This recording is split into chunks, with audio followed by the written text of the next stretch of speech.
నమస్తే అండి. ఈరోజు రెసిపీ వచ్చేసి పాలకోవా. పాలను 1 లీటర్ పాలు తీసుకున్నాను.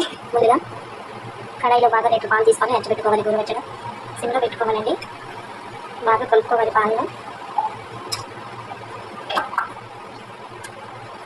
పాలు అడగంటకుండా బాగా కలుపుకోవాలి. లీటర్ పాలతో పాలకోవా చేస్తున్నాను ఈరోజు. 30 మినిట్స్ బాగా పాలను కలపాలండి.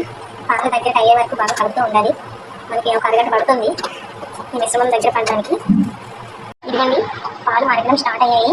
ఇప్పుడే చూసారుగా, ఈ సైడ్స్ చూడండి, ఇలా పొంగొస్తుంది కదా, ఇలా మరగాలండి. బాగా దగ్గరికి అయిపోవాలి ఈ పాలన్నీ. చూస్తున్నారు కదండి పాలు ఎంత బాగా మరుగుతున్నాయో. ఇందులో మనం హాఫ్ లెమన్ జ్యూస్ వేసుకోవాలండి. లెమన్ జ్యూస్ ఓకే అండి. ఇలా మరుగుతున్నప్పుడు మనం లెమన్ జ్యూస్ వేయాలండి. ఓకే అండి, వేసినాక బాగా కలుపుకోవాలి. లెమన్ జ్యూస్ వేయడం వల్ల మనకి కోవా అనేది చాలా సాఫ్ట్గా వస్తుంది. బాగా కలుపుకోవాలి. ఫ్రెండ్స్ చూస్తున్నారా ఎలా మరుగుతున్నాయో? లీటర్ పాలకి హాఫ్ లీటర్ పాలు అయిపోయాయి కదా.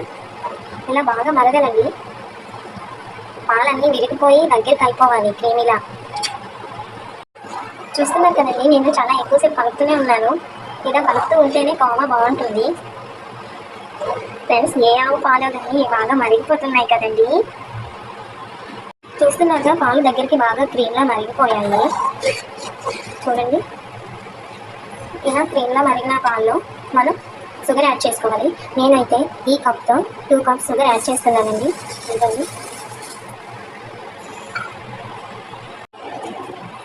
2 కప్స్ షుగర్ని యాడ్ చేసుకున్నాం కదండి.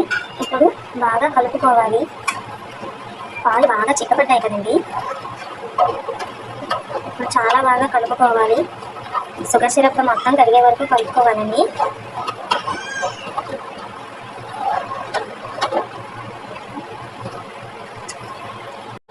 ఇలా మరుగుతున్నప్పుడు కొంచెం గీని కూడా యాడ్ చేసుకున్నానండి.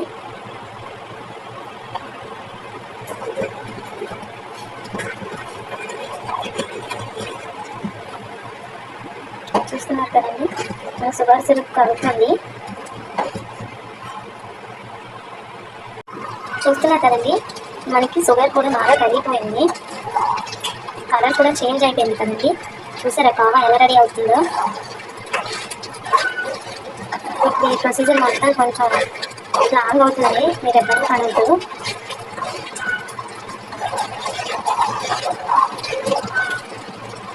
ఇలా బాగా చిక్కపడింది కదండి. ఇది దగ్గరికి అయిపోవాలి. చూస్తుంటే కలర్ మాత్రం చాలా బాగుందండి. ఫ్రెండ్స్ చూసారుగా ఎంత చిక్కగా వచ్చిందో పాలకోవా. ఇప్పుడు నేను ఇది ప్లేట్లోకి నెయ్యి రాసి ట్రాన్స్ఫర్ చేసుకుంటున్నాను. ఫ్రెండ్స్ చూసారు కదా, పాలన్నీ బాగా మరిగిపోయి ఎంత దగ్గరికి చిక్కగా అయిపోయిందో. షుగర్ సిరప్ కూడా అయిపోయింది దగ్గరికి. ఓకే, ఇప్పుడు నేను ఈ ప్లేట్లోకి కొంచెం నెయ్యిని వేసుకొని బాగా మొత్తం ప్లేట్కి నెయ్యి బాగా అప్లై చేసుకోవాలి. ఫ్రెండ్స్, నేను రాసుకున్నాక ఈ మిశ్రమాన్ని మనం ఈ ప్లేట్లోకి వేసేయాలి మొత్తం. ఇవ్వండి, ఇలా వేసినాక బాగా మొత్తం ప్లేట్ మొత్తం స్ప్రెడ్ చేసేయండి. నేను ఇలా కాసేపు ఒక 10 మినిట్స్ ఇలా ఉంచేయండి. చూడండి, ప్లేట్లోకి తీసుకున్నాను కదా, ఇది మొత్తం బాగా డ్రై అయిపోయింది. ఓకేనా, ఇప్పుడు దీన్ని మనం కట్ చేసుకుందాం. డ్రై అయిపోయింది కదా, డ్రై అయిపోయిన మిశ్రమాన్ని ఇలా నేను కోవా షేప్లో ఇలా చుట్టుకున్నాక దానిపైన బాదంని కొంచెం అలా డెకరేషన్ కోసం చిన్నగా పెట్టాను. ఓకే, ఫైనల్లీ టేస్ట్ అయితే చాలా బాగుంది. మీకు నచ్చిందా లేదా కొంచెం కామెంట్ చేయండి. Okay, thank you.